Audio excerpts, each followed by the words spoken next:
The sun hung mercilessly in the cloudless sky, a blazing orb that turned the vast Wyoming territory into a furnace. Heat waves shimmered across the endless prairie, distorting the distant mountains into wavering mirages. The year was 1882, and the West was still wild, untamed, and unforgiving. Margaret Sullivan stumbled forward, her worn boots kicking up small clouds of dust with each labored step. Her once fine calico dress, now torn and stained with dirt and dried blood, clung to her sweat-soaked body. 3 days had passed since she'd buried Thomas, her husband of barely 2 years, in a shallow grave beside the trail where the bandits had gunned him down for the meager contents of their wagon. She pressed a trembling hand to her cracked lips, trying to ignore the burning thirst that consumed her. The last of her water had run out yesterday morning, and the scorching heat had drained what little strength remained in her 24-year-old body. Every step forward required an act of will, every breath a conscious effort against the despair that threatened to overwhelm her. The memories haunted her with each painful stride. Thomas's warm laugh, silenced forever by a bandit's bullet. The way he'd pushed her behind the wagon, telling her to hide while he faced the 3 masked men alone. The terrible sound of gunfire, then silence. Then the bandits' cruel laughter as they ransacked their possessions before riding off, leaving her to cradle her dying husband in the dust. Margaret's knees buckled, and she fell forward onto the hard-packed earth. The impact jarred her, sending fresh waves of pain through her already aching body. She lay there for a moment, cheek pressed against the hot ground, wondering if this was where her journey would end. Perhaps it would be a mercy to simply close her eyes and let the desert claim her, to join Thomas in whatever peace awaited beyond this cruel world. But something deep within her refused to surrender. Maybe it was the Irish stubborn streak her mother had always chided her about, or perhaps the memory of Thomas's final words, "Live, Maggie. Promise me you'll live." With tremendous effort, she pushed herself back to her feet, swaying unsteadily as black spots danced at the edges of her vision. That's when she saw it, a structure rising from the landscape like a mirage made real. At first, she thought the heat had finally addled her mind, conjuring visions of salvation where none existed. But as she staggered closer, the image solidified into something substantial. A sprawling ranch house, its wooden walls weathered but solid, surrounded by well-maintained fences and several outbuildings. Green patches near the structures suggested water, perhaps a well or stream. Life in this desolate place. The Double Bar Ranch, though she didn't know its name yet, stood as a testament to someone's iron will and deep pockets. While smaller homesteads struggled and failed in the harsh territory, this ranch thrived. Cattle dotted the distant pastures, their presence indicating wealth and power in a land where both were earned through blood and determination. Margaret forced her feet to carry her toward the main gate, each step an agony of hope and fear. What if they turned her away? What if the owners were no better than the bandits who destroyed her life? But what choice did she have? Death waited in the desert behind her. At least ahead lay the possibility of mercy. From his position on the ranch house's broad porch, Samuel Morrison watched the approaching figure through narrowed eyes. At 35, he'd learned to trust his instincts, and those instincts now screamed caution. In his experience, strangers approaching the Double Bar rarely brought anything but trouble. He'd built this ranch from nothing, arriving in Wyoming territory 12 years ago with little more than ambition and a stake earned from his days as a cavalry officer. Through drought, Indian raids, rustlers, and the crushing loneliness of the frontier, he'd persevered. Now the Double Bar sprawled across 20,000 acres of prime grazing land. His herds numbered in the thousands, and his name commanded respect and fear throughout the territory. Sam raised his field glasses, studying the stumbling figure. His initial assessment of a potential threat shifted as details became clear. A woman, young from what he could tell, clearly in distress. Her gait spoke of exhaustion, perhaps injury. No horse, no companion, no visible supplies. His jaw tightened. Women traveling alone in this territory usually meant one of 3 things: prostitutes heading to the mining camps, wives fleeing bad marriages, or widows. Given her condition and the direction she'd come from, he suspected the latter. "Boss?" Jake Cooper, his foreman, stepped out onto the porch, following Sam's gaze. "Trouble coming?" "Can't say yet," Sam replied, lowering the glasses. "Woman alone, on foot. Looks half dead." Jake spat tobacco juice over the porch rail. "Could be bait. Wouldn't be the first time bandits used a woman to get close to the ranch." Sam had considered that possibility.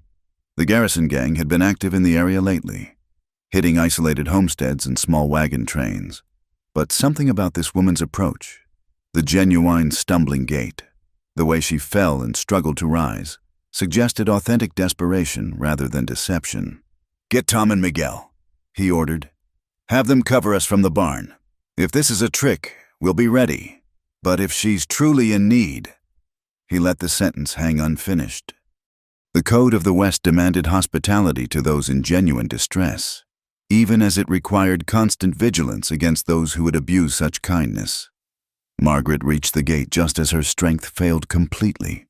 She grasped the wooden posts, using them to keep herself upright as the world spun around her.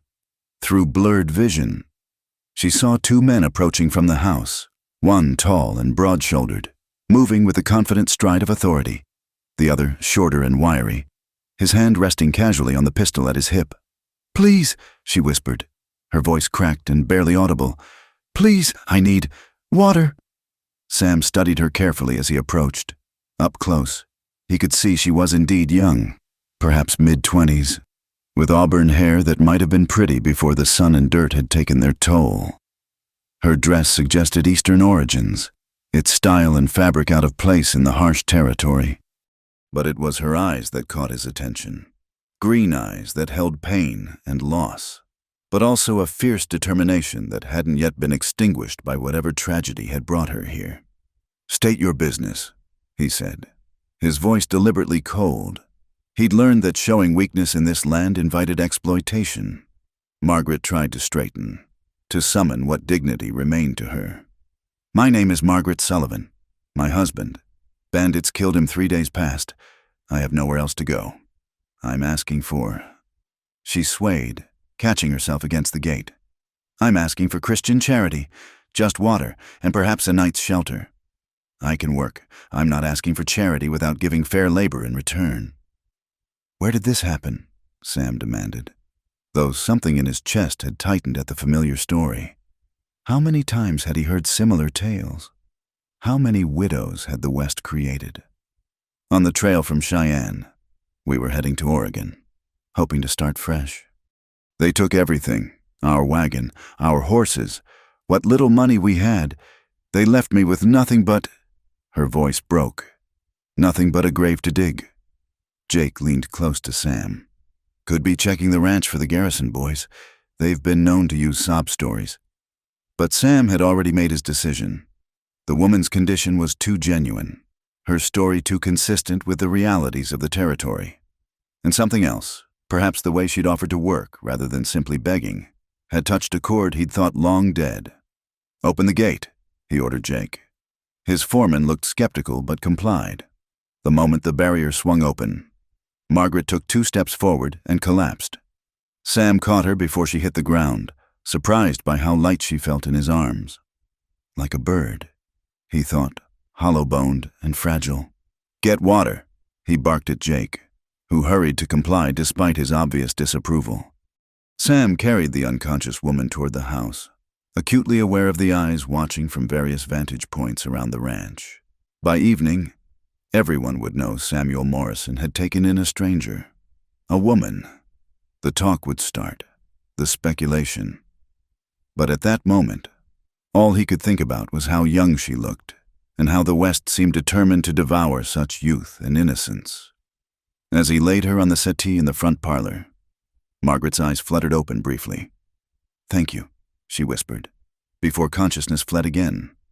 Sam stood back, studying her unconscious form.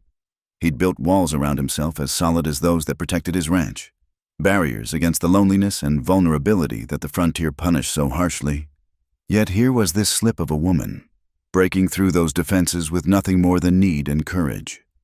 You may have just made a mistake, boss, Jake said quietly, returning with water and watching as Sam carefully helped the semi-conscious woman drink. Maybe, Sam agreed, but as he watched color slowly return to Margaret's cheeks, he wondered if perhaps the mistake had been in living behind walls for so long that he'd forgotten what it meant to be human in a land that seemed determined to strip away humanity. Outside, the sun continued its merciless journey across the sky, and the vastness of Wyoming territory stretched endlessly in all directions.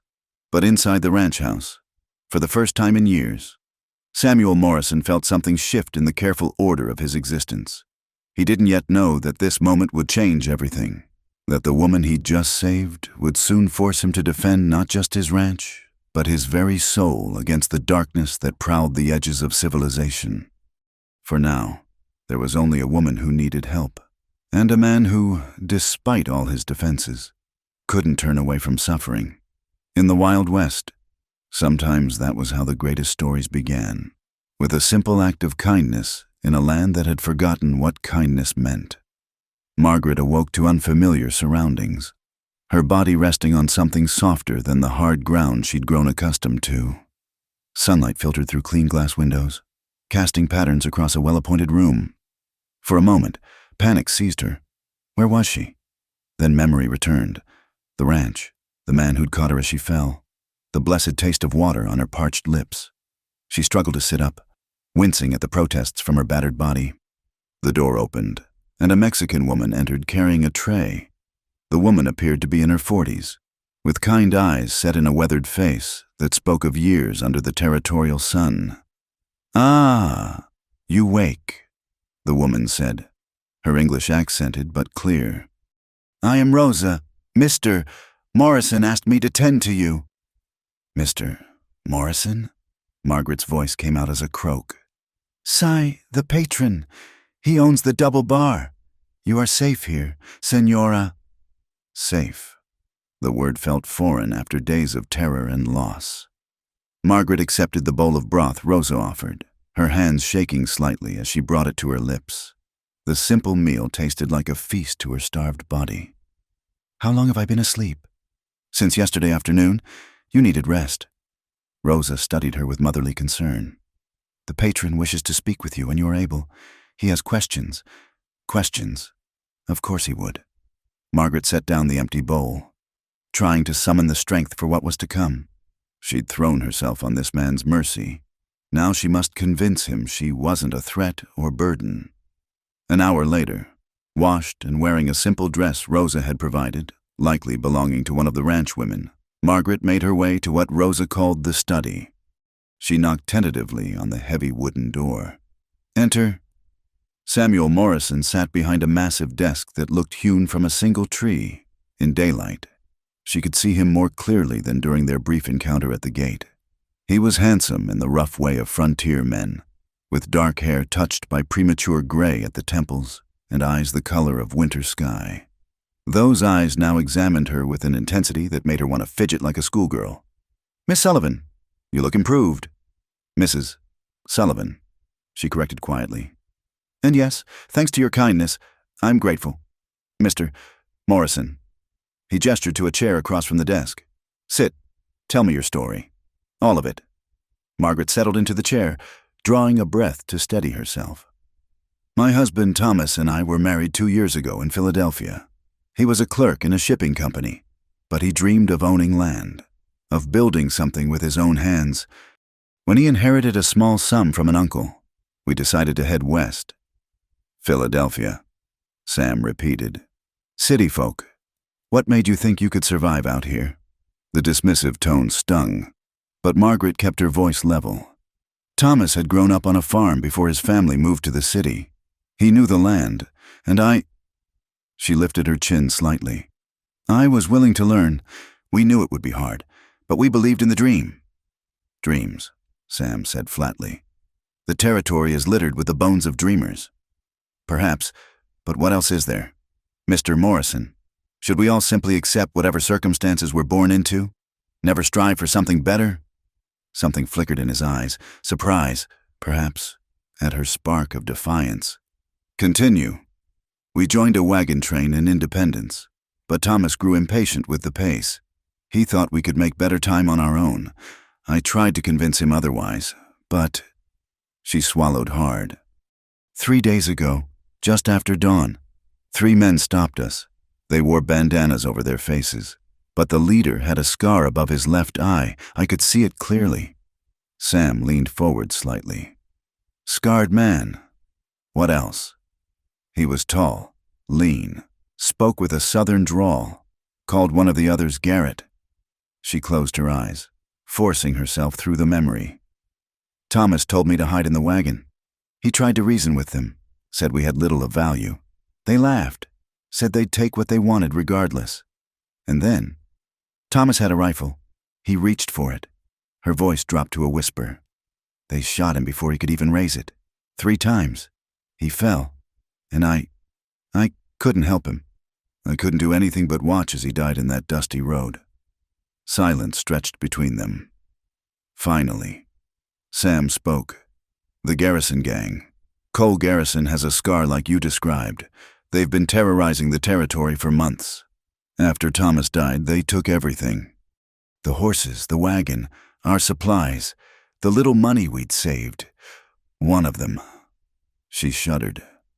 One suggested they take me too, but Garrison said I wasn't worth the trouble, said the desert would take care of me soon enough. But it didn't. No, Margaret agreed.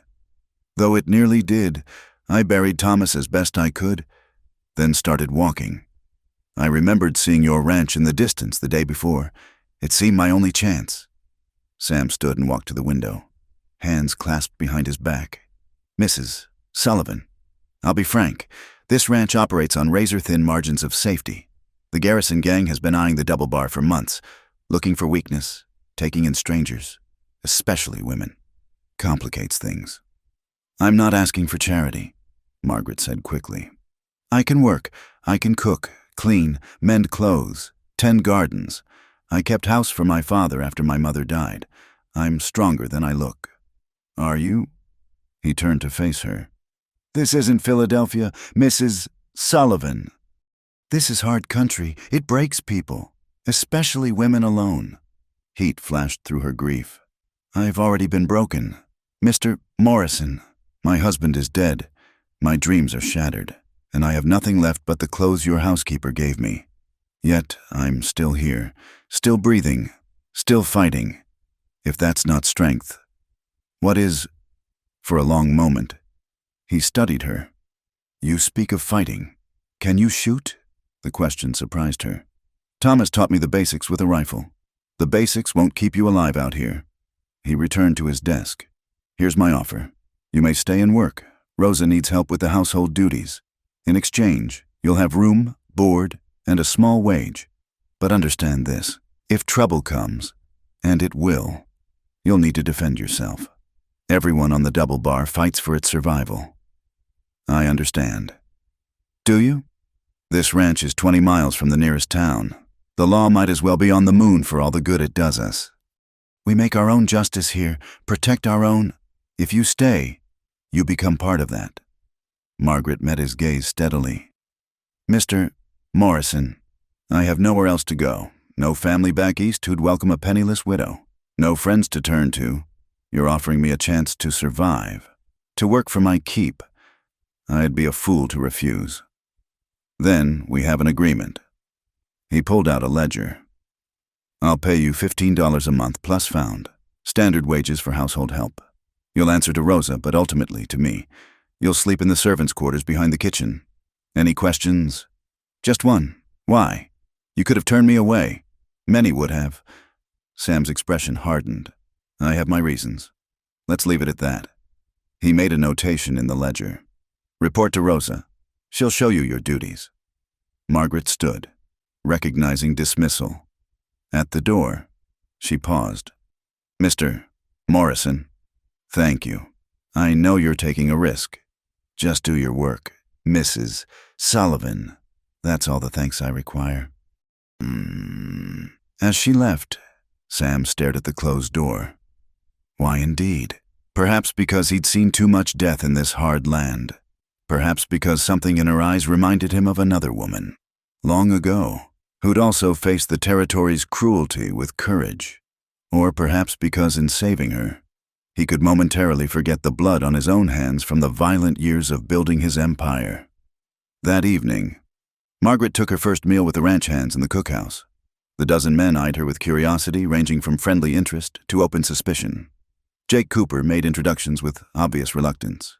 "Boys, this here's Mrs. Sullivan. She'll be helping Rosa with the house duties." A young cowhand named Billy ventured.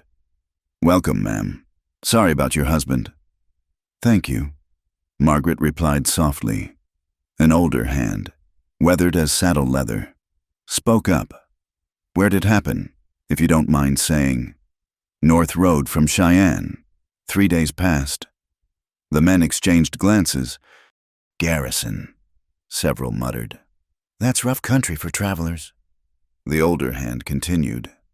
"Your husband armed. He was—" "It didn't matter. Never does with Garrison's bunch." Jake said, "They don't give a man a fair chance." As the meal concluded, a Mexican vaquero named Carlos asked, "You staying on permanent, Senora?" "As long as Mr. Morrison will have me." More exchanged glances. A woman at the ranch changed dynamics, introduced complications. Some seemed pleased at the prospect.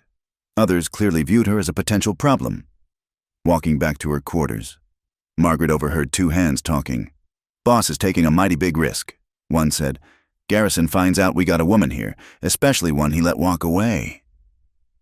"Maybe that's what the boss wants," the other replied. "Draw them out. He's been itching for a reason to end Garrison permanent-like." Margaret shivered despite the warm evening. Had she escaped one danger only to become bait for another? But what choice did she have? She entered her small room, sparse but clean, with a narrow bed, washstand, and single chair. Luxury compared to the open desert. As she prepared for bed, her fingers found the simple gold band still on her left hand, Thomas's ring. She'd considered trading it for food during her desperate walk, but couldn't bring herself to surrender this last connection to her former life. "I'm trying to be strong," she whispered to the empty room, to Thomas's memory. "I promise I'm trying." Tomorrow would bring new challenges. She knew. Learning the rhythms of ranch life, proving her worth, navigating the complex dynamics of this isolated world, and somewhere out there, the men who'd murdered her husband still roamed free, perhaps planning their next strike. But tonight, she had a roof over her head, food in her belly, and a chance, however slim, at survival. In the unforgiving arithmetic of the frontier, that counted as victory, as sleep finally claimed her.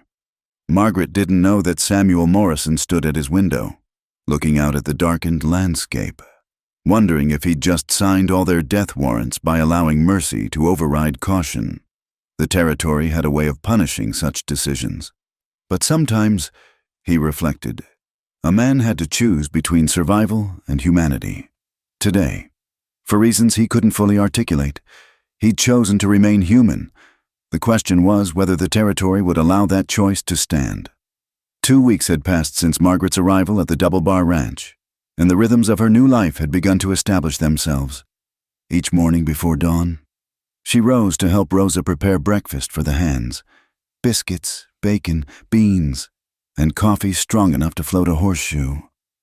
The work was hard, her soft city hands now bearing blisters and calluses, but she embraced the labor as a blessing. Activity kept the grief at bay, at least during daylight hours.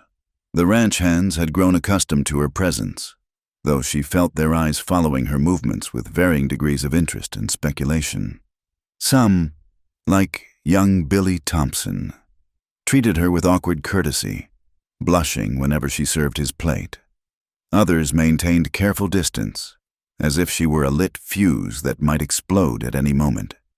It was during the quiet afternoon hours, when the men were out working cattle and Rosa napped in the heat, that Margaret found her moments of solitude. She would slip away to a small grove of cottonwoods near the creek, sitting in the shade to mend clothes or simply think. It was there that Samuel Morrison found her one particularly hot afternoon. tears streaming silently down her cheeks as she held Thomas's pocket watch, one of the few possessions she'd managed to hide from the bandits. She startled at his approach, quickly wiping her face. "Mr. Morrison." "I apologize. I've finished my duties. I was just—" "No need to explain," he said quietly, surprising her by sitting on a nearby rock rather than leaving. "Grief has its own timeline. My mother used to say tears were the soul's way of washing itself clean."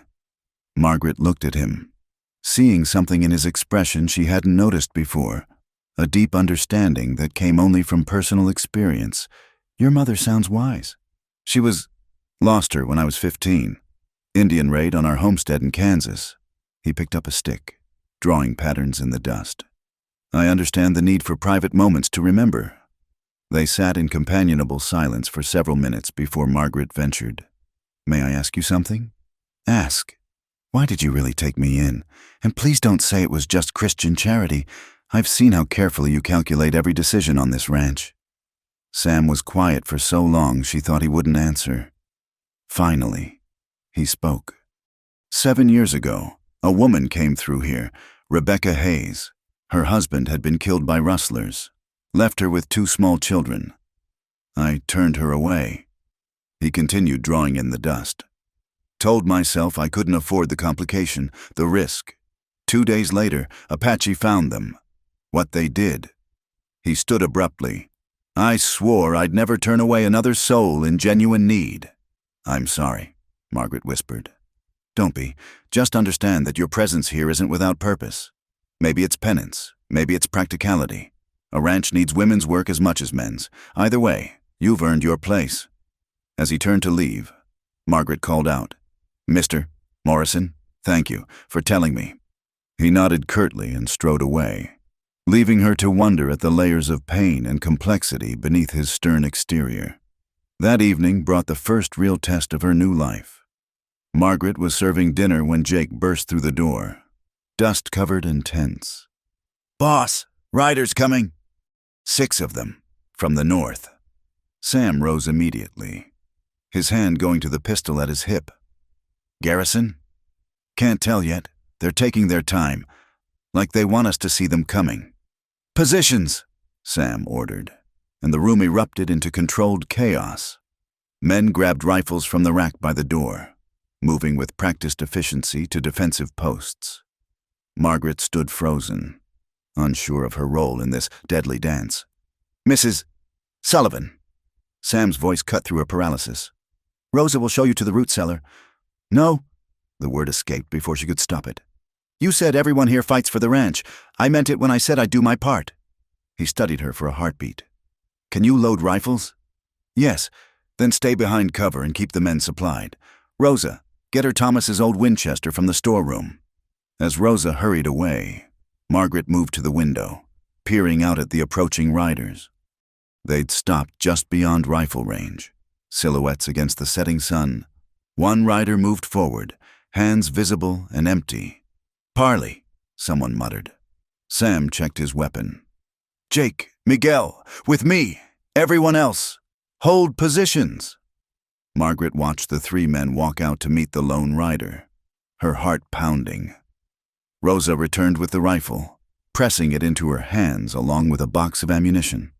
The weapon felt heavier than she remembered, or perhaps it was the weight of potentially taking a life that made her arms tremble. The parley lasted 10 minutes, 10 minutes that felt like hours to those waiting inside. Finally, the riders turned and headed back the way they'd come, and Sam's group returned to the house. "Well," Jake demanded as they entered. "Garrison's boys, but not Garrison himself," Sam reported. "Delivered a message. They know we've got Mrs. Sullivan here. Want to discuss terms for her safety." A chill ran down Margaret's spine. "Terms? Protection money. 50 head of cattle now? 20 head monthly after that." Sam's jaw was tight with anger. Payment for not raiding the ranch or harming its occupants. "That's robbery," Billy exclaimed. "That's the point," Jake said grimly. "Pay up or fight. Garrison's getting bold." "What did you tell them?" Margaret asked, though she suspected the answer. told them they could go to hell. They gave us 3 days to reconsider. Sam turned to address the room. From now on, no one rides alone. Double the night watch. Mrs. Sullivan. You'll move into the main house for safety. But that's not a request. His tone brooked no argument. Rosa will prepare the guest room. Later that night, Margaret lay in the unfamiliar bed, listening to the sounds of the ranch settling for sleep. The guest room was on the 2nd floor, across the hall from Sam's quarters. She could hear him moving about, the floorboards creaking under his weight.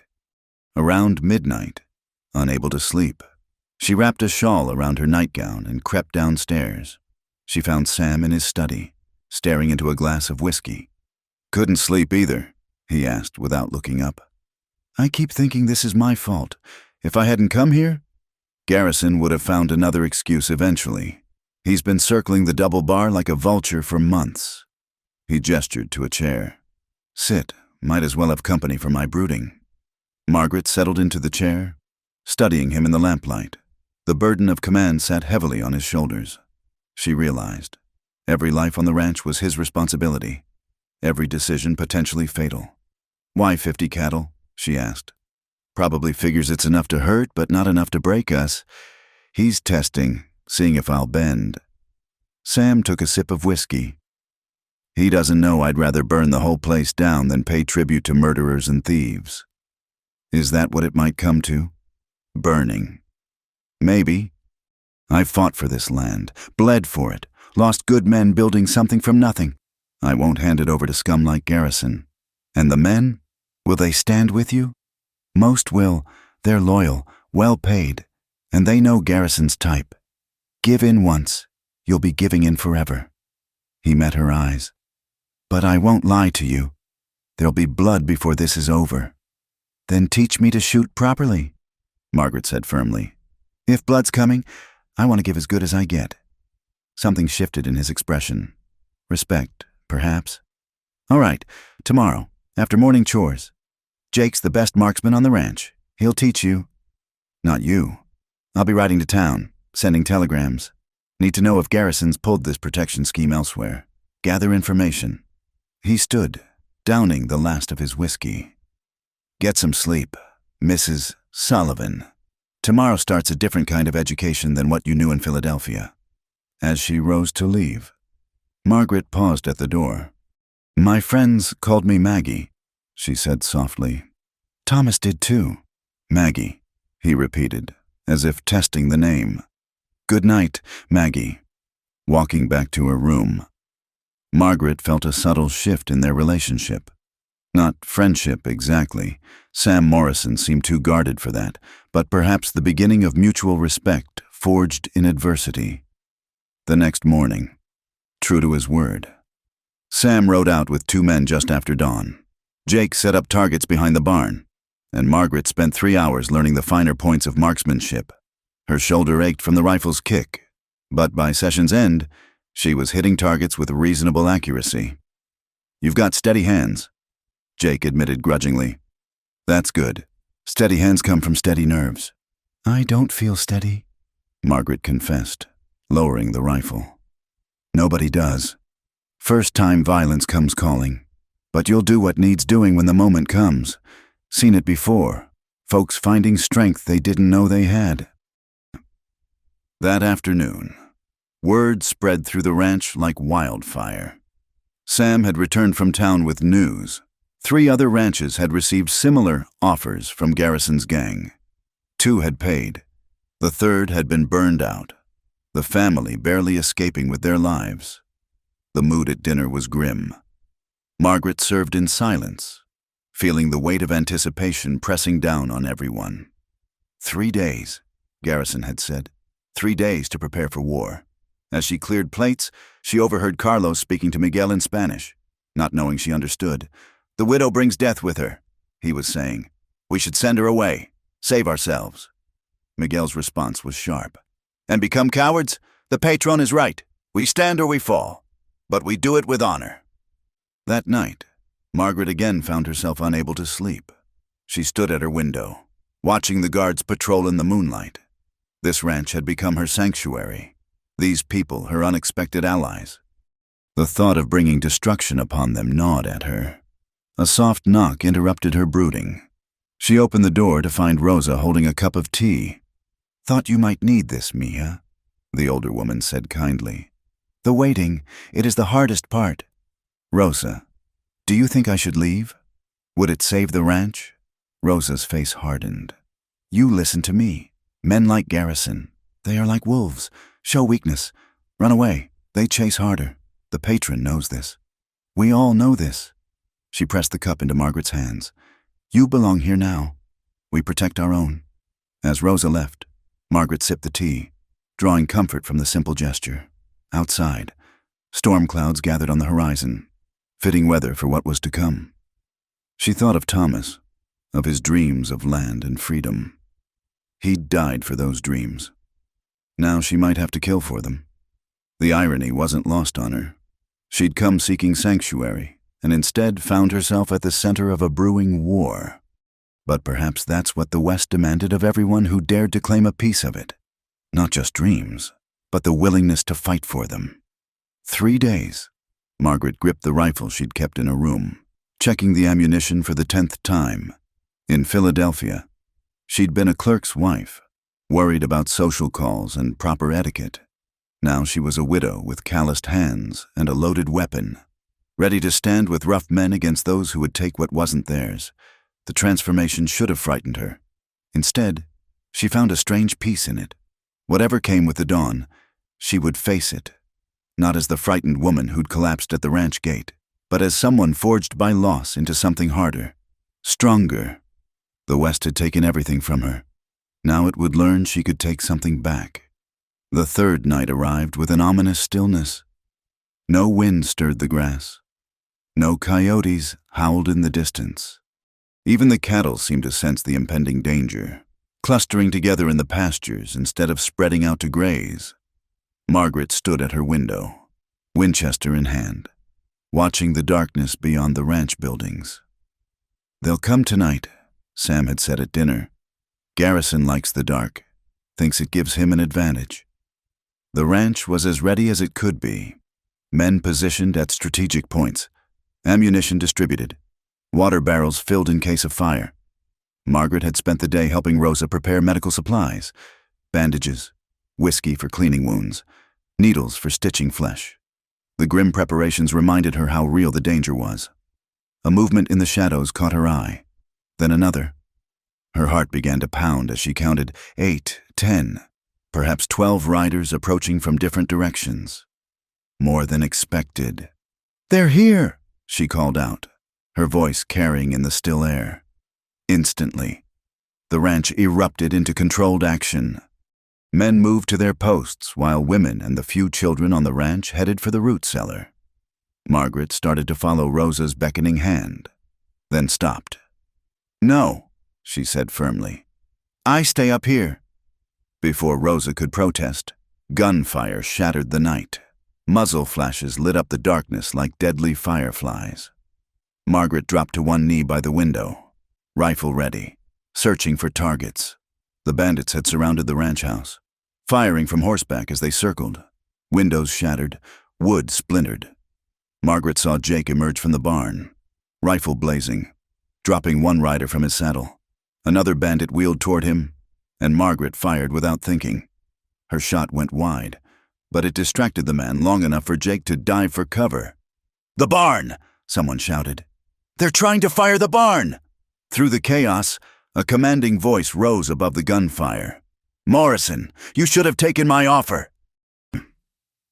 Margaret recognized the voice from the description Sam had given, Cole Garrison himself, the man who'd ordered Thomas's death. Rage flowed through her, cold and clarifying. She searched the darkness for the source of that voice. Sam appeared on the front porch, seemingly oblivious to the bullets whining past him. "Garrison, you want the double bar. Come take it yourself instead of hiding behind hired guns." A laugh echoed across the yard. "Why risk my neck when I can starve you out? But first, I'll take what you denied me. The widow's mine. Morrison. She was mine the moment I let her walk away from her husband's corpse." "Like hell," Sam growled. firing toward the voice. Margaret's blood ran cold at Garrison's words, but her hands remained steady on the rifle. She spotted movement near the well, 2 men creeping toward the house under cover of darkness. She fired, levered another round, fired again. 1 man cried out and fell. The other retreated. The battle raged for what felt like hours, but was probably less than 30 minutes. The bandits had numbers, but the ranch defenders had better positions and superior marksmanship. Still, Margaret could hear the toll, cries of pain from their own men, the crash of fire taking hold in one of the outbuildings. Then came the moment that would haunt her forever. The kitchen door splintered open, and 3 men burst through. Rosa screamed from somewhere behind Margaret. Without thought, Margaret spun, firing from the hip as Jake had taught her. The lead man stumbled, clutching his chest. The second raised his pistol toward her, and time seemed to slow. This was death, she thought with strange clarity. This was how Thomas had felt in his last moments. But the shot that rang out wasn't from the bandit's gun. Sam stood in the study doorway, smoking pistol in hand. As the bandit crumpled, the third man had already turned to flee, only to run straight into Miguel's knife. "You hurt?" Sam demanded, crossing to her in quick strides. Margaret shook her head, unable to speak. She stared at the man she'd shot, watching the light fade from his eyes. She'd taken a life, the weight of it pressed down on her chest. "Don't think about it now," Sam said roughly, correctly reading her expression. "Save it for later. Fight's not over." He was right. Outside. The battle continued. Though the gunfire was becoming more sporadic, the bandits were pulling back. Their easy victory turned into a costly mistake. "Morrison!" Garrison's voice came again, more distant now. "This isn't over. You hear me? I'll burn you out. I'll take everything you love." "Get in line!" Sam shouted back. "Better men than you have tried." The thunder of hoofbeats signaled the bandits' retreat. Slowly, carefully, the defenders emerged from their positions. The cost became clear in the lantern light. 2 ranch hands dead, 4 more wounded. The storage shed was a total loss, smoke still rising from its ruins. But they'd held. Margaret helped tend the wounded, her hands steady despite the blood. Billy had taken a bullet in the shoulder, and he gritted his teeth as she cleaned the wound. "You did good, ma'am," he gasped out. "Saw you nail that fellow by the well. Good shooting."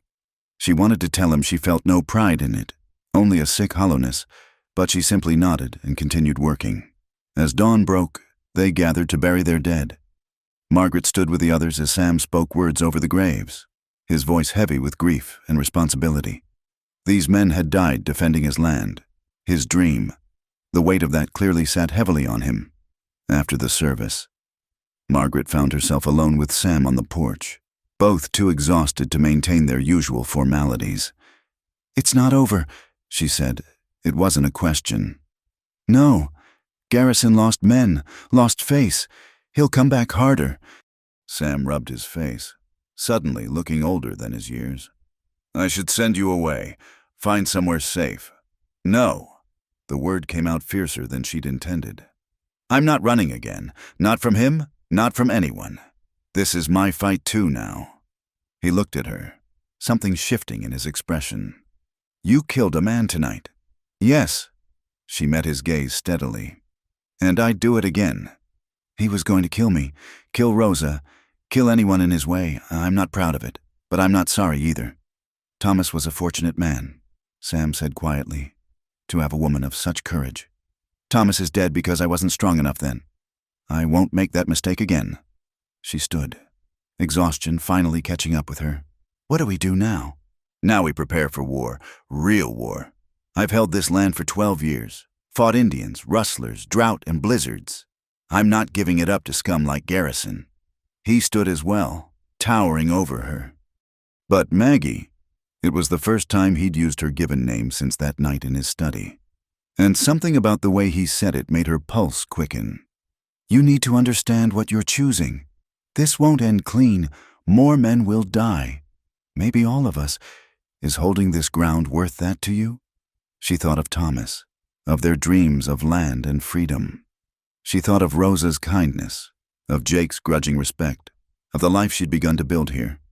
Most of all, she thought of the man before her, who'd risked everything to give her sanctuary. "Yes," she said simply. "It's worth it." He nodded slowly, and for a moment, something passed between them, an understanding deeper than words. They were no longer just employer and employee, rancher and widow. They were allies bound by blood and purpose. "Get some rest," he said finally. "Tonight we start turning this ranch into a fortress." As Margaret walked to her room, she caught sight of herself in the hall mirror. Disheveled hair, soot-stained face, blood on her dress.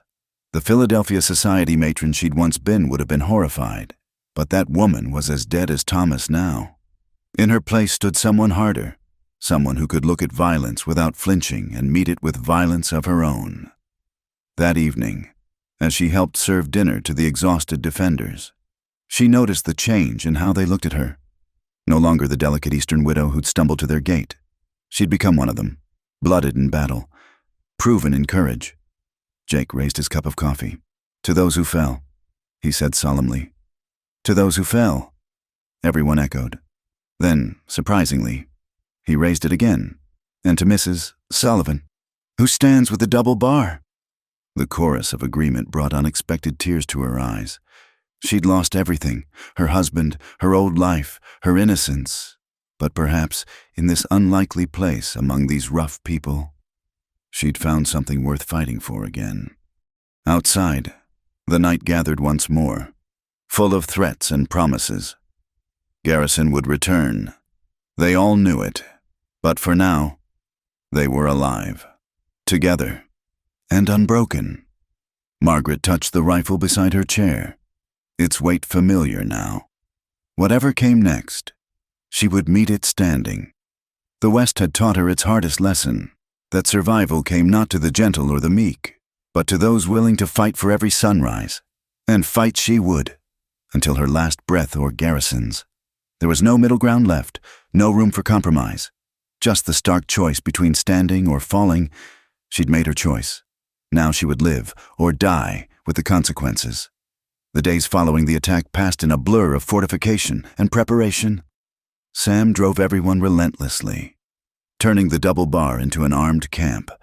New defensive positions were built, fields of fire cleared, ammunition stockpiled. But beneath the purposeful activity, tension crackled like lightning before a storm. Margaret threw herself into the work, helping to reinforce windows, prepare medical supplies, and maintain the endless rounds of cooking for men who burned through calories like furnace coal. Yet she couldn't escape the growing awareness of Sam's presence, the way his eyes followed her movements, the careful distance he maintained that somehow made her more conscious of him than any closeness could have. It was 2 weeks after the attack when the first cracks in their careful formality began to show. Margaret was in the root cellar, organizing supplies. When she heard boots on the stairs, Sam descended, having to duck his head in the low space. "Rosa said you were down here. Wanted to check the inventory myself." They worked in silence for several minutes, cataloging ammunition and food stores. In the confined space, she could smell leather and gunpowder on him, mixed with something uniquely his own. When they both reached for the same crate, their hands touched, and neither pulled away immediately. "Maggie," he said, his voice rough, "we need to talk about what's happening here." "The preparations seem to be going well," she said, deliberately misunderstanding. "That's not what I mean, and you know it." He turned to face her fully in the dim lantern light. "This thing between us, it can't happen. Not now. Maybe not ever." Heat flashed through her. Anger, hurt, and something else entirely. "I don't recall suggesting anything was happening. Don't." His hand came up as if to touch her face, then dropped. "We're both too old for games. I see how you look at me when you think I'm not watching. And God help me, He cut himself off, jaw clenching. "You what?" The words came out as barely a whisper. "I think about you," he admitted harshly. "At night, when I should be planning defenses, during the day, when I should be watching for threats. It's a distraction I can't afford." "We can't afford." Margaret felt her heart pounding so hard she was sure he must hear it. And what if I said I think about you too, that when I see you standing on that porch each morning, something in me feels safe isn't the right word. Alive, maybe, for the first time since your husband died. Sam stepped back, putting distance between them. That's the problem, Maggie. You're grieving, vulnerable. I won't take advantage of that. Don't you dare! Anger flared hot and bright. Don't you dare diminish what I feel by calling me vulnerable. I've killed for this ranch, bled for it. I've made my choice with clear eyes. Have you, or are you just looking for something to hold on to in all this madness? She moved closer, forcing him to look at her. Maybe I am. Maybe we both are. What's wrong with that? In a world where death waits outside our gates, why shouldn't we grab whatever comfort we can find? Because comfort isn't enough, he said roughly.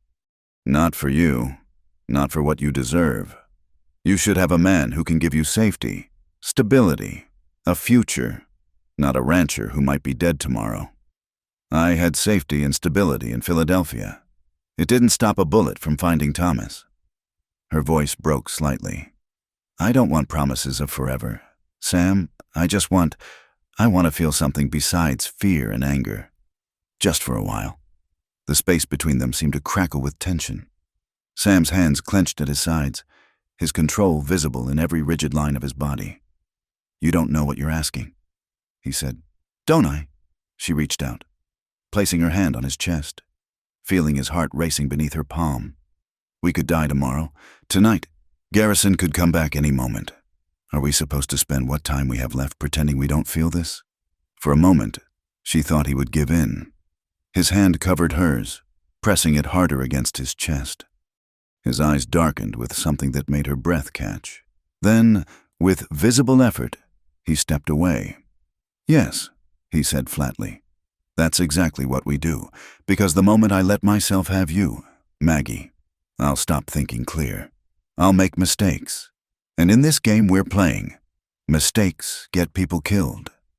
He turned and climbed the stairs, leaving her alone in the dancing shadows. Margaret pressed her hands to her burning cheeks, trying to calm her racing pulse. She'd all but thrown herself at him, and he'd walked away. The rejection stung, even as she understood his reasoning. That night, the tension at dinner was palpable. Jake kept glancing between them, clearly sensing something had shifted. Margaret served in silence, careful not to let her hands brush Sam's when she set down his plate. He ate mechanically, his thoughts clearly elsewhere. After dinner, as she was cleaning up, Rosa pulled her aside. Mija, a word of advice from an old woman who has seen much. Margaret nodded, grateful for the distraction. The heart wants what it wants, especially when death stands so close. But the patron, he carries many burdens. He will deny himself happiness because he thinks it makes him weak. It doesn't matter, Margaret said. He made his position clear. Rosa's knowing smile was both kind and sad.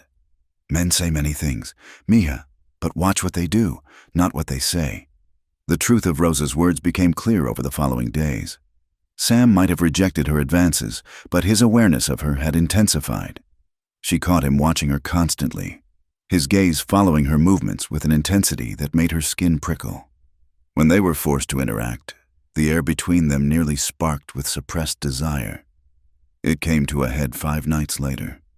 Margaret couldn't sleep, haunted by dreams of Thomas and visions of possible futures that seemed increasingly unlikely to materialize. She made her way to the kitchen for water and found Sam there, shirtless, binding a fresh wound on his ribs. What happened? She gasped, moving to help without thinking. Scout patrol. Garrison's men are probing our defenses. He tried to wave her away. It's nothing. I can manage. Stop being stubborn. She fetched clean bandages and whiskey, ignoring his protests. Let me see. The knife wound was shallow but long, running across his ribs. As she cleaned it, she tried not to notice the play of muscle under her hands, the way his breath hitched when she touched him. This needs stitches, she said. Then stitch it. She prepared the needle with steady hands, though her insides trembled. As she worked, Sam sat perfectly still, though she could see the tension in his clenched fists. "There," she said finally, tying off the last stitch. "Try not to tear these out doing something foolish. Maggie." The way he said her name made her freeze. "That night in the cellar, I need you to understand. It's not that I don't want—" He broke off, struggling for words. "If things were different, but they're not different," she said softly. "This is the world we have, the life we have, and I'm tired of pretending I don't feel what I feel." "What do you feel?" The question came out rough, almost desperate. She met his eyes steadily. "Like I'm drowning and you're the only solid ground left. Like when you look at me, I remember who I was before grief tried to hollow me out. Like I could face 1,000 garrisons if you were beside me. Christ, Maggie!" He reached out, his thumb brushing her cheek with infinite gentleness. "You're going to be the death of me. Or maybe," she whispered, "we'll be each other's salvation." The moment stretched taut between them. Then, with a sound almost like surrender, Sam pulled her against him, his mouth finding hers with desperate hunger. The kiss was nothing like the gentle affection she'd known with Thomas. This was fire and need. Two people grasping for life in the shadow of death. His hands tangled in her hair, and she pressed closer, careful of his wounded ribs, feeling the heat of his skin through her thin nightgown. When they finally broke apart, both breathing hard, Sam rested his forehead against hers. "This changes everything," he said roughly. "You know that? Everything's already changed," she replied. "The moment I walked through your gate," he kissed her again, softer this time but no less intense. When he pulled back, his expression was torn between desire and responsibility. "Not tonight," he said, though it clearly cost him. "Not like this, with blood still fresh and danger at our door. When this is over, when Garrison is dealt with, then we'll see what's possible. You deserve better than stolen moments in the shadow of violence." Margaret wanted to protest, to say that stolen moments might be all they had. But she saw the resolution in his eyes, the need to do things properly even in this improper situation. "When this is over," she agreed, though the words felt like a dangerous promise in a world that offered no guarantees. He stood, pulling on his shirt despite her recent handiwork. "I should check the sentries. Sam?" He turned back at her call. "Don't die on me. I've buried one man I cared for. I won't survive another." Something raw flashed across his face. "I'll do my best. Maggie, that's all I can promise." After he left, Margaret sat in the quiet kitchen, touching her lips where the taste of him lingered. Everything had changed. Rosa had been right. What had been unspoken was now acknowledged. What had been denied was now promised. But promises were fragile things in the territory. As if to underscore that truth, a rifle shot cracked through the night. Then another. Shouts arose from the sentries. Margaret grabbed her Winchester, her heart racing for entirely different reasons now. The war wasn't over. If anything, the stakes had just gotten higher. Now she wasn't just fighting for survival or for the ranch. She was fighting for a future she'd barely dared to imagine, with a man who'd awakened feelings she'd thought died with Thomas. As she headed for her defensive position, Margaret allowed herself one moment of bittersweet irony. She'd fled west seeking safety and found only danger. She'd arrived in mourning and found unexpected passion. She'd thought herself broken beyond repair, only to discover she could still burn with life and desire. The West took everything, yes, but sometimes, if you were strong enough, it gave something back. Now she had to survive long enough to claim it. The rifle shots that had interrupted Margaret's moment of reflection proved to be another probing attack. Garrison's men testing their defenses, looking for weaknesses. By dawn, 3 more ranch hands were wounded, though none seriously. The constant pressure was taking its toll on everyone's nerves. Sam called a war council after breakfast. The remaining men gathered in the main room, faces grim with exhaustion and determination. Margaret stood near the back, having earned her place through blood and courage. "They're trying to wear us down," Sam said, spreading a rough map on the table. "Hit and run, night after night. Garrison knows we can't sustain this forever. Maybe it's time to take the fight to them. Jake suggested. We know they're holed up at the old Thornton place, 15 miles north. That's what he wants. Sam replied, Draw us out. Leave the ranch defended by wounded men and women. The moment we ride out in force, he'll circle back and burn everything. Then what do we do? Billy asked, his arm still in a sling from the first attack. Sam's jaw tightened. We need help. I'm riding to Fort Laramie tomorrow. If I can convince the army that Garrison's a threat to the whole territory, that's 3 days' ride, there and back. Jake protested. Through hostile country, with Garrison's men watching every trail. Which is why I'm going alone. One man can slip through where a group can't. Margaret's heart clenched. She understood the logic, but the thought of Sam riding into danger alone terrified her. Their eyes met across the room, and she saw her own fears reflected there, not of death, but of separation just when they'd found each other. The meeting broke up with plans for increased fortification during Sam's absence. Jake would command in his stead, with Miguel as second. Margaret caught Sam's arm as he headed for the door. I need to speak with you, privately.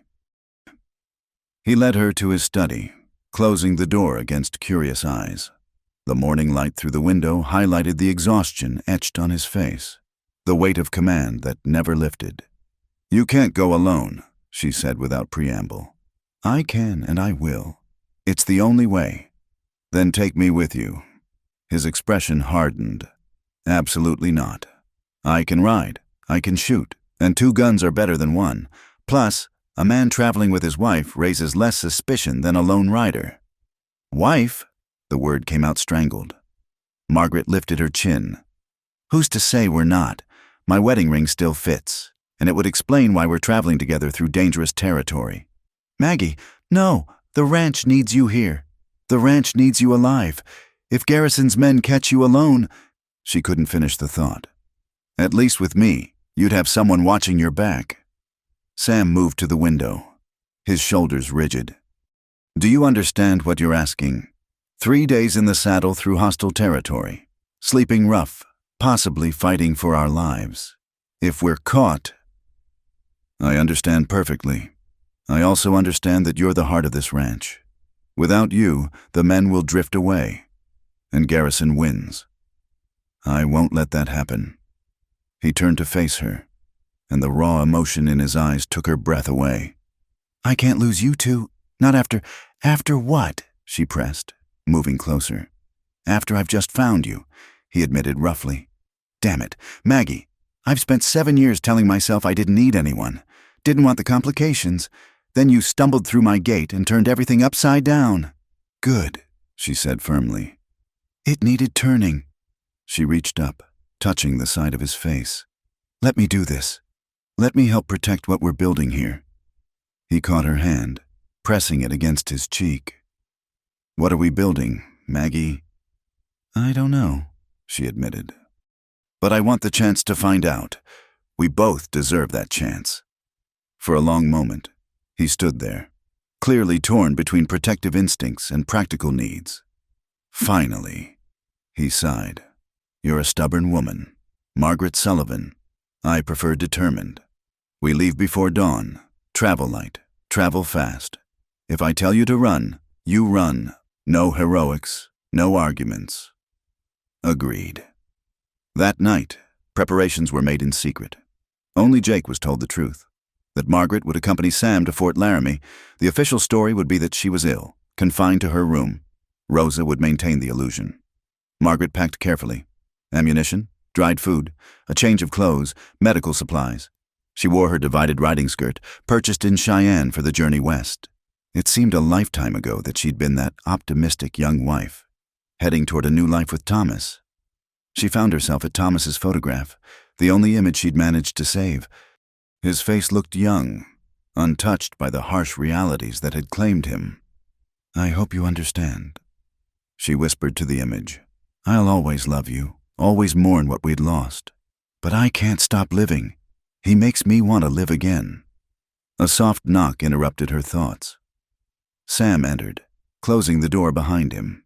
In the lamplight, he looked younger, vulnerability replacing his usual stern command. Second thoughts? He asked. No? You? About 100. He moved closer, his hands settling on her shoulders. But none that matter. I meant what I said before. When this is over, we'll talk about the future. But Maggie, if something happens... She pressed her fingers to his lips. Nothing will happen. We'll ride to the fort, get help, and come back to finish Garrison once and for all. He kissed her fingers, then drew her against him. This embrace was different from their desperate kitchen encounter. Softer, deeper, full of unspoken promises. When he kissed her, it was with a tenderness that made her heart ache. Whatever happens, he murmured against her lips, I want you to know, you've brought something back to life in me I thought was dead. That's a gift I can never repay. You already have. She whispered back. You gave me a reason to keep fighting when I had nothing left. They stood there, holding each other in the lamplight. Two souls who'd found unexpected connection in the midst of chaos. Finally, reluctantly. Sam pulled away. Get some rest. We ride in 4 hours. After he left, Margaret tried to sleep but found it impossible. Her mind raced with possibilities, the dangers ahead, the hope of military intervention, the future that might await if they survived. Finally, she gave up and spent the remaining hours checking and rechecking her equipment. They left in the pre-dawn darkness, two shadows slipping away from the ranch. Margaret had become a competent rider during her weeks at the double bar, but Sam set a pace that tested her limits. They rode in silence, every sense alert for danger. The first day passed without incident, though Margaret spotted dust clouds in the distance that might have been riders. They made camp that night in a small canyon, building no fire that might attract attention. Dinner was cold biscuits and dried beef, washed down with water from their canteens. You're doing well, Sam said, speaking for the first time in hours. Better than I expected. Did you think I'd complain and slow you down? I thought you might realize what you'd signed up for and regret it. Margaret shifted closer to him in the darkness. The only thing I regret is that we're running from the fight instead of toward it. Sometimes retreat is the smartest strategy. Live to fight another day.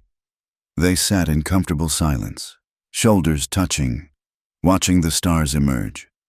Despite the danger, or perhaps because of it, Margaret felt a peace she hadn't known in months. This was right, being beside him, facing whatever came together. Tell me about before, she said quietly. Before the ranch, before Wyoming. Who was Samuel Morrison? He was quiet so long she thought he wouldn't answer. Then, an angry young man who thought war was glorious. Son of a Kansas farmer who joined the cavalry to escape a life behind a plow. I saw things in the war between the states that stripped away any illusions about glory. Which side? Union, though by the end, it didn't seem to matter. Dead men looked the same in blue or gray. He shifted, his arm coming around her. After the war, I drifted west, scouted for the army, hired out my gun, did things I'm not proud of. Then one day I looked at myself and didn't like what I saw. Decided to build something instead of destroying. The double bar. Started with 160 acres and a handful of cattle. Built it up year by year, fight by fight. It became my purpose, my redemption, maybe my obsession. Margaret nestled against him. And now I'm wondering if there might be more to life than land and cattle. His lips brushed her hair. You make me wonder about things I'd given up on. Such as waking up next to someone who matters, building a life, not just a ranch, maybe even, he trailed off. Even what? Nothing. Foolish thoughts for a man my age. She turned in his arms, though she could barely see his face in the darkness. You're 35, not 70. What's foolish about wanting a full life?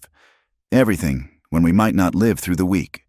That's exactly why it's not foolish, she insisted. Sam, we can't live our lives waiting for perfect safety that will never come. Not out here. All we have is now. This moment. Why waste it on fear? He was silent, but his arms tightened around her. They held each other through the night, dozing fitfully, always alert for danger.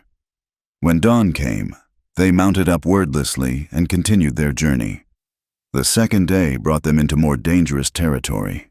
Twice they had to hide from groups of riders, pressing themselves and their horses into whatever cover they could find. Margaret's heart pounded each time, but she kept silent, trusting Sam's instincts. As they neared Fort Laramie on the evening of the second day, Sam suddenly pulled up short. Fresh tracks crossed their path, many horses, moving fast. "Garrison's men," he said grimly, heading back toward the ranch. Margaret's blood ran cold. They knew we'd left, or they're making another raid. Either way. He looked torn between continuing to the fort and racing back. "We're closer to the fort," Margaret said, though it killed her to say it. "If we turn back now, we'll arrive exhausted. 2 guns against however many. But if we get the army—" You're right." The words came out pained. "But God help me, if they hurt our people while I'm running for help." They pushed hard the remaining miles to Fort Laramie, arriving as the sun set behind the wooden walls. The sight of the flag flying above the fort should have brought relief, but Margaret could think only of the double bar, of Rosa and Jake and the others facing Garrison's wrath without them. As they rode through the gates, she reached over and gripped Sam's hand briefly. "We'll make it back in time," she said, trying to convince herself as much as him. "We have to," but the fear in his eyes matched her own. They'd gambled everything on this desperate ride for help. Now they could only pray the ranch, and the people they'd come to love, would survive until they returned. Major Theodore Brennan was a career soldier who'd seen too much of frontier violence to be easily moved. He listened to Sam's report with professional detachment, occasionally asking pointed questions. Margaret sat beside Sam in the commander's office, adding her own testimony about Thomas's murder and the attacks on the ranch. "Cole Garrison," the major mused, stroking his gray mustache. "We've had reports of his activities, but he's clever. Never leaves enough evidence for military intervention. He's demanded protection money from 4 ranches that we know of," Sam said urgently. "Burned out the Hendersons when they refused. This isn't random banditry. He's building a criminal empire."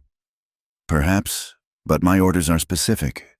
Without direct evidence of insurrection or interference with federal property, I cannot deploy troops for what amounts to a civilian law enforcement matter." Margaret felt Sam tense beside her. "So you'll do nothing while good people die?" "I didn't say that." Brennan opened a drawer, pulling out a document. "I can't send soldiers, but I can deputize a posse of concerned citizens to pursue these outlaws. Federal marshals being scarce in the territory. I'm authorized to grant temporary law enforcement powers in extreme circumstances." He slid the paper across the desk. "Sign this, Mr. Morrison, and you'll have federal authority to pursue Garrison. More importantly, anyone who aids him will be guilty of harboring a federal fugitive." Sam signed without hesitation. "How many men can you spare for this posse?" "None of my active soldiers, but there are a dozen mustered-out cavalrymen in town, looking for work. Good men who know one end of a rifle from another. Sergeant McKenna can point you to them." It wasn't the full military response they'd hoped for, but it was something. Sam stood, shaking the major's hand. "We're grateful for whatever help you can provide." "Morrison," Brennan called as they reached the door. "Garrison's no fool. He'll know you came here, know what it means. Be ready for anything when you return." They spent the night at the fort's guest quarters, gathering the discharged soldiers who were willing to ride for fighting wages. By dawn, they had assembled a force of 10 men, all veterans, all equipped with repeating rifles and hard-earned experience. The ride back was a nightmare of urgency. Sam pushed hard, knowing every hour counted. Margaret matched his pace, ignoring her exhaustion and saddle sores. The veterans rode with grim efficiency, recognizing the desperation in Sam's eyes. On the afternoon of the second day, they saw the smoke, black columns rising into the clear sky, too much to be cook fires or forge smoke. Sam spurred his horse to a gallop, the others following. Margaret's heart pounded with dread as they crested the final ridge. The double bar still stood, but several outbuildings were smoldering ruins. Bodies lay in the yard, whether friend or foe. She couldn't tell from this distance. The main house showed scars of battle, Broken windows, bullet-pocked walls. Part of the porch collapsed. "Spread out." Sam ordered the veterans. "Approach careful. Could be an ambush." They descended toward the ranch in a tactical formation, weapons ready. Margaret rode beside Sam, her rifle across her saddle, scanning for movement. The silence was oppressive. No cattle lowing, no voices calling. Even the birds seemed to have fled. Jake emerged from behind an overturned wagon, rifle raised, then lowered it when he recognized them. His face was haggard, marked with soot and what looked like dried blood. "Thank God," he breathed. "We held them off, but it was close, too damned close." "Casualties?" Sam demanded, dismounting. "4 dead. Tom Henley, both Johnson brothers, and old Miguel." Jake's voice caught on the last name. "6 wounded, 2 bad. Rosa's been working miracles keeping them alive." Margaret was already running toward the house. She found Rosa in the main room, which had been converted to a makeshift hospital. The older woman looked up from bandaging Billy's chest, tears of relief streaming down her face. "Senora Margaret, you are safe." "What happened?" Margaret asked, immediately moving to help with the wounded. "They came 2 nights ago. Many men, maybe 20. Senor Jake, he fought like a lion. We all did, but they had fire bottles. Threw them at the buildings." Rosa's hands shook as she worked. "They tried to burn us out, make us run into their guns." Sam entered with Jake, his face dark with rage as he surveyed the damage. "Where's Garrison now?" "Pulled back to the Thornton place, we think," Jake reported. "Lost maybe 6 or 7 men in the fighting. They didn't expect us to fight so hard. They expected the ranch to be weaker with us gone." Sam said grimly, "My fault. I should have anticipated." "No," Jake interrupted. "You did what needed doing, and now we've got reinforcements."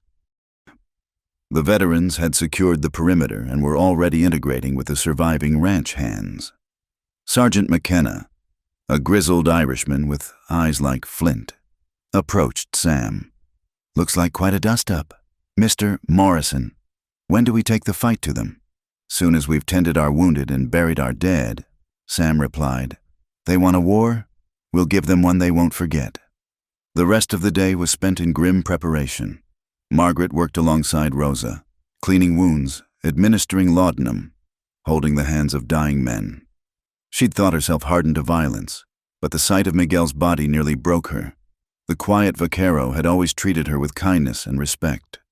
As night fell, Sam found her sitting beside Billy's bed. The young cowhand was unconscious. His breathing labored despite Rosa's best efforts. "He might not make it," Margaret said quietly. "He's tough, like everyone on this ranch." Sam's hand settled on her shoulder. "You did well today. Rosa says she couldn't have managed without you. I should have been here during the fight." "No, you were exactly where you needed to be. Without those veterans, we'd be planning a siege, not an attack." She looked up at him. "When do we move?" "Dawn. Hit them hard and fast before they expect it." His jaw tightened. "This ends tomorrow, one way or another." That night, Margaret found herself unable to sleep despite her exhaustion. She walked out onto what remained of the porch, finding Sam already there, staring into the darkness. "Couldn't sleep either?" she asked. "Keep thinking about the men we lost. Miguel had been with me 8 years. Helped build this place board by board." He scrubbed a hand over his face. "Their blood is on my hands." "No." Margaret moved to stand before him, forcing him to meet her eyes. "Their blood is on Garrison's hands. You gave these men good jobs, fair wages, a place to belong. They died defending their home. There's honor in that." "Honor doesn't bring them back. No, but vengeance might give their deaths meaning." She touched his face gently. "Tomorrow, we finish this. For Miguel, for Thomas, for everyone Garrison has hurt." Sam caught her hand, pressing it against his cheek. "When this is over—" "Don't," she interrupted. "No promises tonight. Save them for after." Understanding flashed in his eyes. They stood there, sharing strength and determination, until the cold drove them inside. Tomorrow would bring resolution, victory or death. Either way, the long nightmare would end. Dawn came too soon. 22 men assembled in the yard, ranch hands, veterans, and one determined widow. Sam outlined the plan, a direct assault on the Thornton place where Garrison had fortified. No negotiation, no quarter for the leaders. The federal warrant gave them legal authority. Their dead gave them moral authority. Margaret checked her rifle one final time, then mounted up beside Sam. He looked at her, a question in his eyes. "Try to stop me," she said simply. A ghost of a smile crossed his face. "Wouldn't dream of it." They rode out as the sun painted the sky crimson, an appropriate color for what was to come. The double bar had been pushed to the brink. Now it was time to push back. As they thundered toward the Thornton ranch, Margaret thought of all that had brought her to this moment. A widow's desperate flight had led to a gunfight for survival. She'd found unexpected strength, unexpected love, and now rode to war beside rough men who'd accepted her as one of their own. The West had taken her husband, her innocence, her old life, but it had also forged her into something stronger, someone who could face down killers and stand tall, win or lose. She would never be that frightened Philadelphia woman again. The Thornton ranch appeared ahead, and rifles began to crack from its windows. Margaret raised her own weapon, sighted carefully, and fired. The battle was joined by sunset. Only one side would remain standing. She intended it to be hers. The morning sun cast long shadows as the combined force of ranch hands and veterans surrounded the Thornton ranch. Rifle fire erupted from both sides, the crack of gunshots echoing across the prairie. Margaret took position behind an overturned wagon, her Winchester steady in her hands as she picked her targets carefully. The battle raged for hours, neither side willing to yield. Garrison's men had fortified well, but they hadn't expected such a large, determined force. Gradually, the defenders' fire began to slacken as ammunition ran low and casualties mounted. "They're breaking!" Sergeant McKenna shouted. "Pour it on, lads!" Sam led a charge toward the main house, Margaret close behind. They burst through the door to find chaos, wounded men crying out, others trying to escape through back windows. And there, standing in the center of it all with a pistol in each hand, was Cole Garrison himself, the scarred face she remembered from that terrible day twisted into a snarl. "Morrison, should have known you'd bring the cavalry." "It's over, Garrison," Sam said steadily. "Drop the weapons." "Like hell." Garrison's eyes found Margaret. Well, the widow, still pure as snow. "Are you, or has Morrison already?" The crack of Margaret's rifle cut off his vile words. The shot took him in the shoulder, spinning him around. His pistols clattered to the floor as he fell, clutching the wound. "That's for Thomas," she said coldly, levering another round. Garrison laughed, a harsh, pain-filled sound.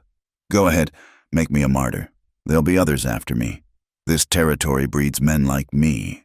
"Maybe," Sam said, moving to stand beside Margaret. "But not today." He looked at the surviving outlaws. "Anyone else want to die for this scum? Or do you want to take your chances with federal justice?" One by one, weapons were lowered and hands raised. The battle was over. The aftermath was swift and decisive. Garrison and his surviving men were bound and loaded into wagons for transport to Fort Laramie. There, they would face trial for murder, extortion, and insurrection. Given the evidence and testimonies, the gallows seemed their likely destination. As they prepared to leave the ruined Thornton ranch, Garrison called out from his wagon, "Morrison, this ain't over. You've made enemies today. Powerful enemies who won't forget." Sam didn't reply, but Margaret saw the tension in his shoulders. She knew Garrison's words held truth. Violence bred violence in the territory. But for now, this particular threat was ended. The journey back to the double bar was subdued despite their victory. They'd lost good men, and everyone knew the ranch faced a long rebuilding. But as they crested the final ridge and saw home spread below them, a cheer went up from the survivors. Jake met them in the yard, relief plain on his weathered face. "It's done," "It's done," Sam confirmed. Garrison's on his way to federal custody. That night, they held a celebration mixed with the mourning. The dead were remembered with stories and whiskey, while the living toasted their survival. Margaret found herself accepted fully into the ranch family, her actions in battle having cemented what her weeks of hard work had begun. As the party wound down, Sam found her sitting alone on the repaired porch, watching the stars.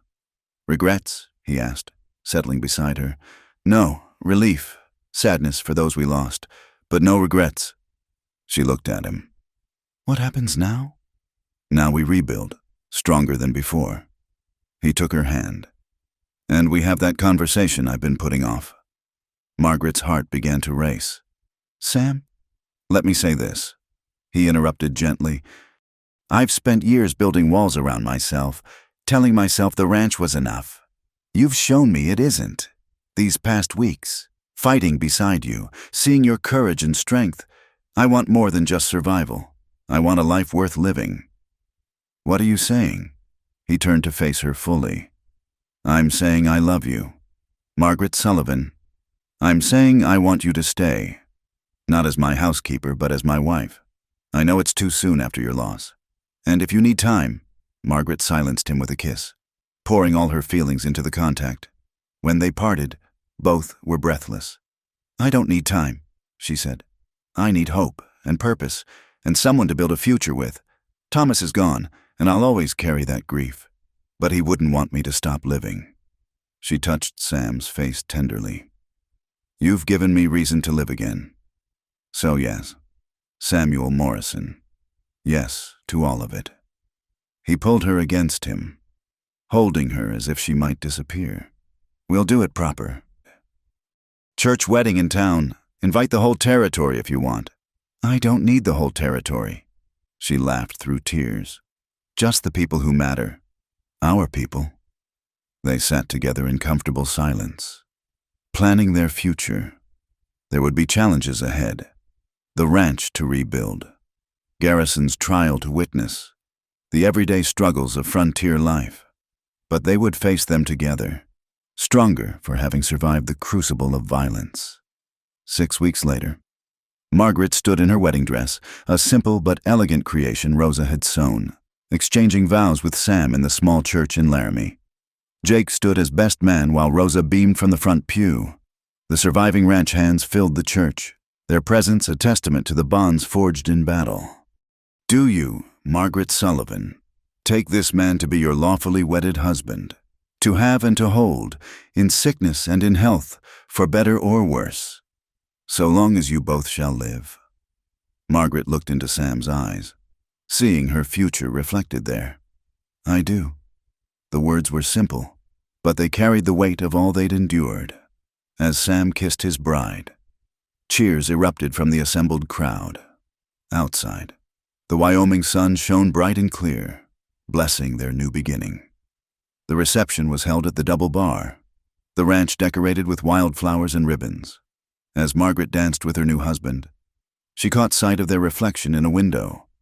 The frightened widow who'd stumbled to their gate was gone. In her place stood a woman tempered by hardship but not broken by it, ready to face whatever the territory might throw at them. "What are you thinking?" Sam asked, spinning her gracefully. "That the West takes everything," she said. "But sometimes, if you're strong enough, it gives something back." "And what did it give you?" She smiled up at him. "You. This place. A second chance at life." Her hand moved to her stomach, where new life was just beginning to grow. A secret she'd share with him later, in private, more than I ever dared hope for. As the sun set over the Double Bar Ranch, painting the sky in shades of gold and crimson, Margaret Morrison stood with her husband on their porch. The shadows of violence had passed, though they both knew the territory would test them again. But they were ready, standing together, building something worth defending. In the distance, cattle lowed peacefully, and the ranch hands went about their evening chores. Life continued, as it always did in the West, demanding and unforgiving but offering rewards to those brave enough to claim them. Margaret had found her rich ranch owner not through design but through desperate flight. She'd pleased him not through submission but through courage. And in the end, they'd slain more than just bandits. They'd conquered fear, loneliness, and the temptation to let grief define their lives. The West had taught her its ultimate lesson, that love could bloom even in the harshest ground, that hope could survive the darkest night, and that sometimes losing everything was the only way to find what truly mattered. As the first stars appeared in the vast Wyoming sky, Margaret leaned into her husband's embrace. Finally, at peace, she was home. Thank you for joining me on this journey through the Wild West. I hope Margaret and Sam's story touched your heart as much as it touched mine while telling it. Where are you listening to this tale of love and survival? Please share in the comments below. I'd love to know if you're enjoying this from the comfort of your home, during your commute, or perhaps even somewhere out in the wide open spaces that our characters called home. Don't forget to subscribe to the From Wild West channel for more authentic frontier stories, and share your thoughts about Margaret's transformation from frightened widow to fierce defender of her new life. What did you think of her journey? Let's discuss in the comments.